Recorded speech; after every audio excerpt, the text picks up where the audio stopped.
you. Okay, Bob, your question will be for Congressman McHugh. Congressman, I'm going to kind of follow up a little bit on the question I asked before about drugs and so on. Yes, sir. The nutritional supplement industry has said that it is in support of the passage of House Bill 4262, which is the Health Freedom Protection Act. And it would allow supplement information to be made more widely available without censorship of the Food and Drug Administration. Would you support passage of the Health Freedom Protection Act? Why or why not?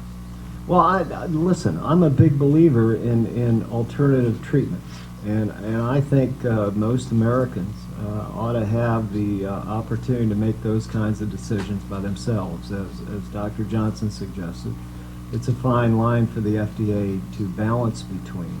But I've spent a lot of time talking to former Democrat Assemblyman from this county, Dan Haley, who is a big believer in alternative supplement treatments. I think the evidence is undeniable, and while I don't suggest that's always the first path of treatment, I think it ought to be available to folks as a matter of choice. And I think the challenge for us is to try to balance those two policies, ensure that Americans are not being harmed with a so-called natural supplement is injurious, but should not be prohibited from receiving it in the most cost-effective way possible when it can make a positive difference in their health.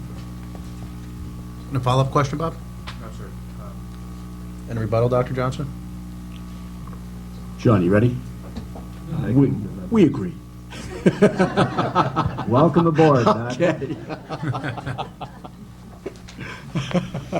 Okay, Carolyn had to leave the room for a minute here, so what we're going to do is, Shane, your final question would be for Congressman McHugh. Okay. Besides the development of alternative energies, how can Congress reduce our nation's dependency on foreign sources of oil?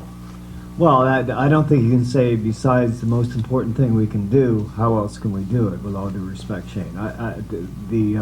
The projects that we have ongoing in this nation, and I would argue certainly here in the North Country and throughout the 23rd Congressional District, are absolutely critical. We have a Northeast Energy Biofuels project in Fulton, the city of Fulton and Oswego County. That will be amongst the top 5 alternative energy manufacturing sources in America, or certainly east of the Mississippi. We're underway with projects down in Lewis County to create a similar facility. I brought money to Clarkson University and Morrisville College to try to have methane generation projects, over $2 million down in Madison County for a gas to energy program. Those are the things that we have to do. Beyond that, I would tell you we can encourage by the market forces folks to buy higher efficiency vehicles. I've established legislation that would do that, would provide tax credits so that we don't jeopardize the 500 jobs here in Massena, but create a new market, a new environment for people to go out and buy those kinds of vehicles. And a follow-up, Shane?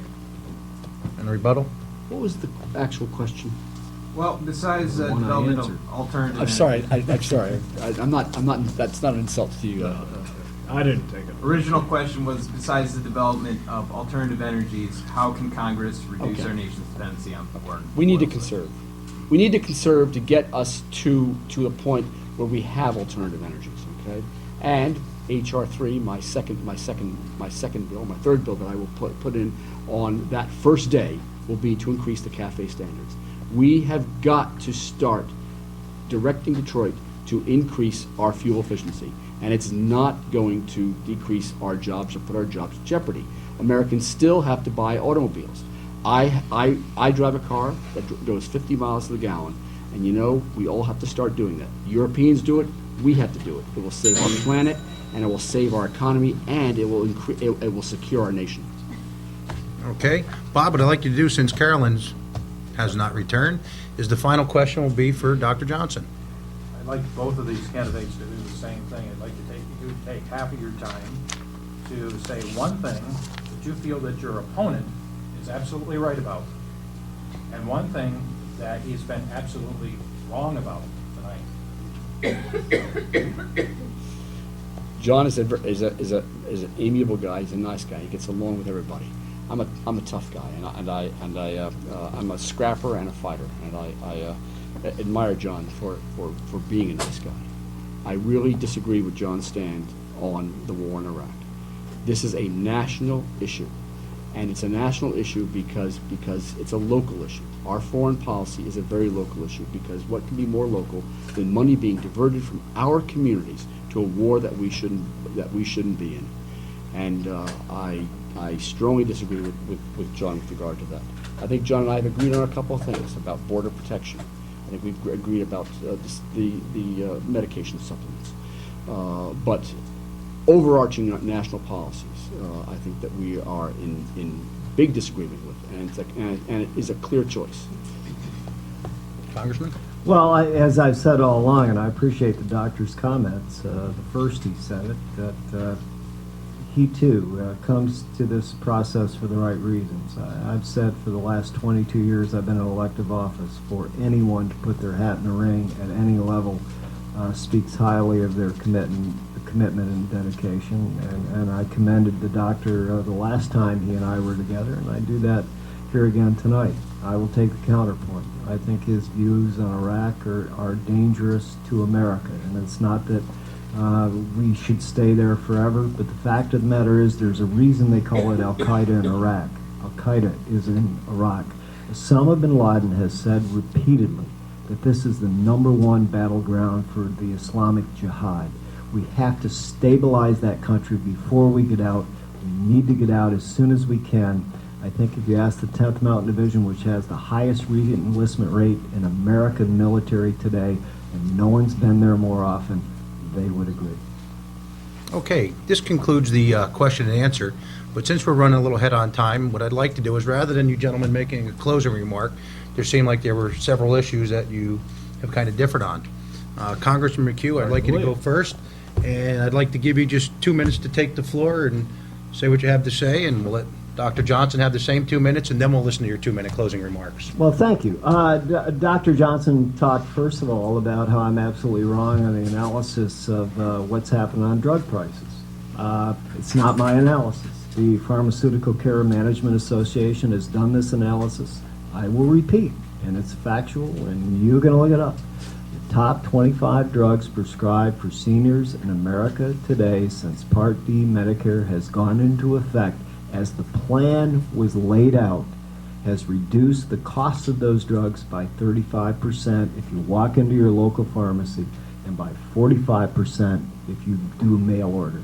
And that's not just for seniors, it's for anyone who buys those drugs. I will repeat, if it wasn't working, I would vote the other way in a heartbeat. And the fact of the matter is, that wasn't my idea. That was Ted Kennedy's idea. That was what he put into his legislation the very first time he put it forward. As to taxes, Doctor, you say I'm wrong. I wished I were, but I'm not. The fact of the matter is, family of four, 50,000, do away with the tax breaks. We have given the people in the legislation we have passed 135% tax increase. The highest wage earners in this country today pay a higher percentage of the tax receipts today than they did before those tax cuts. Tax receipts are up. America is doing better, not great, certainly not here in the North Country, but I think to raise taxes at a time of challenge such as this would be a disaster for the economy.